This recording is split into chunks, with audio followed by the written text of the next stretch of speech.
Assalamualaikum warahmatullahi wabarakatuh. Kami dari kelompok 6 yang beranggotakan saya sendiri Fitri Aryani dengan NIM 642000004 bersama teman-teman saya Nurliana Zafira dengan NIM 642000329, Putri Ananda 642000541, Yahya Sarasati dengan NIM 642010014 dan Fopi Trisnawati dengan NIM 642011183. Ingin mempresentasikan analisis brand loyalty pada pembentukan loyalitas pelanggan pada produk pasta gigi merek Pepsodent.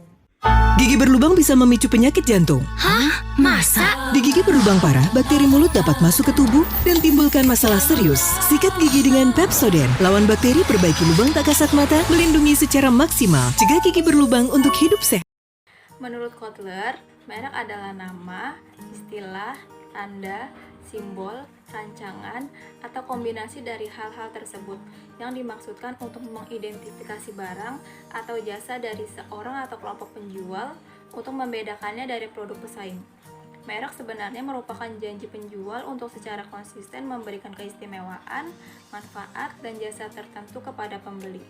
Merek-merek terbaik memberikan jaminan mutu, akan tetapi merek lebih dari sekedar simbol. Pentingnya merek. Merek untuk sebuah produk tidak hanya memudahkan produk lebih dikenal oleh konsumen, namun juga dapat melindungi produk dari pemalsuan oleh pihak lain. Selain itu pun masih banyak manfaat lainnya. Pemilihan merek atau nama usaha membutuhkan prioritas dan perhatian yang serius yang tidak kalah penting dengan aspek usaha lainnya. Apa sih yang dinamakan brand equity itu?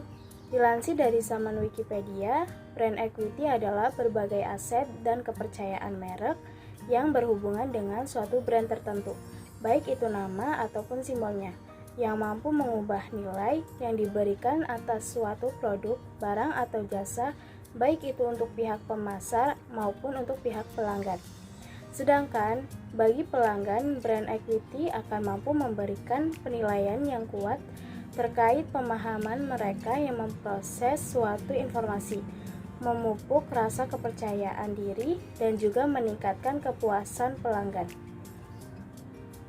Selanjutnya di sini ada manfaat brand equity, yaitu yang pertama, loyalitas, 2, memungkinkan Anda untuk meningkatkan harga yang lebih tinggi lagi, 3, memberikan kredibilitas terhadap produk lain yang menggunakan brand Anda, 4, meningkatkan pembelian ulang yang lebih banyak, 5. Memberikan pembeda antara pesaing yang lebih jelas.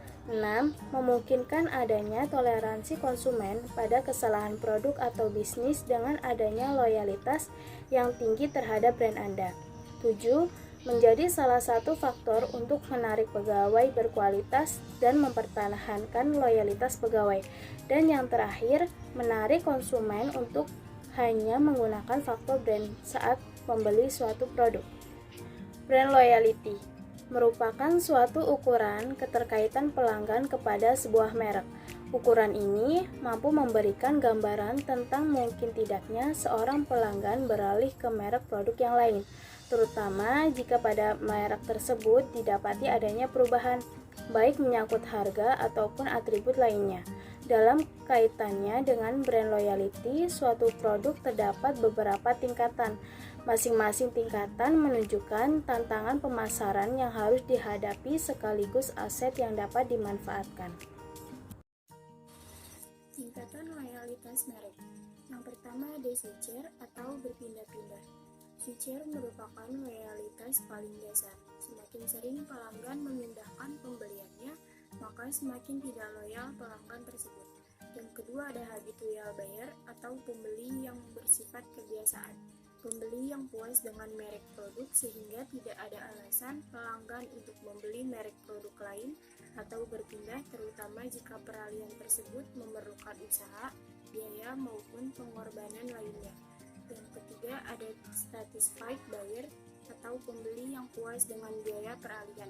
Pada tingkat ini, pembeli termasuk dalam kategori pelanggan puas bila mengkonsumsi merek tersebut. Yang keempat ada likes the brand atau menyukai merek, yaitu pembeli yang bersungguh-sungguh menyukai merek produk.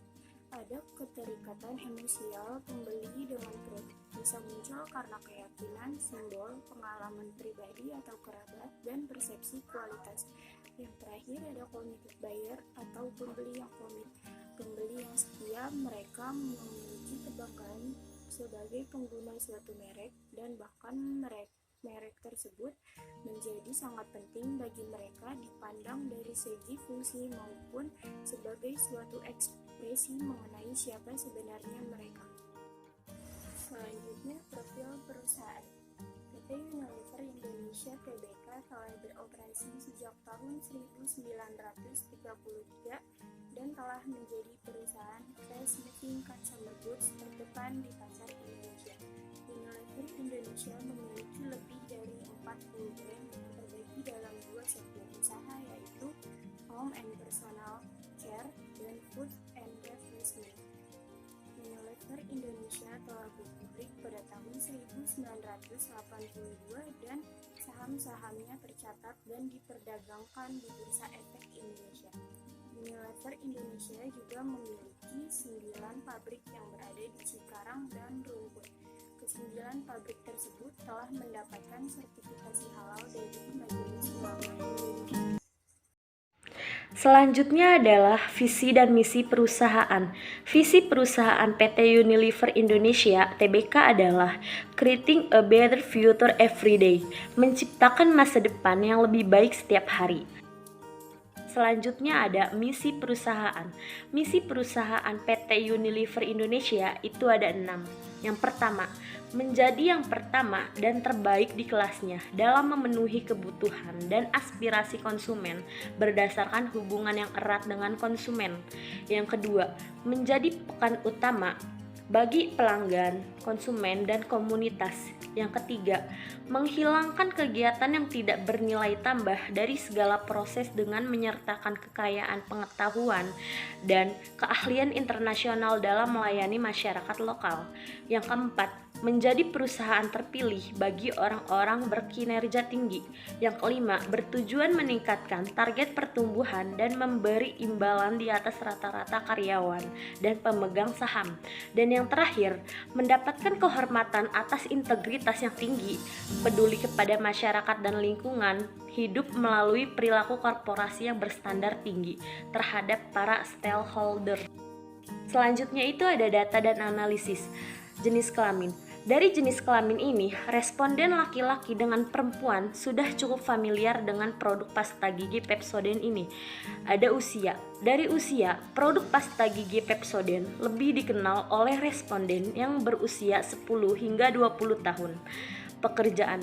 Dari pekerjaan, mayoritas responden yang mengenal produk pasta gigi merek Pepsodent yaitu pelajar atau mahasiswa.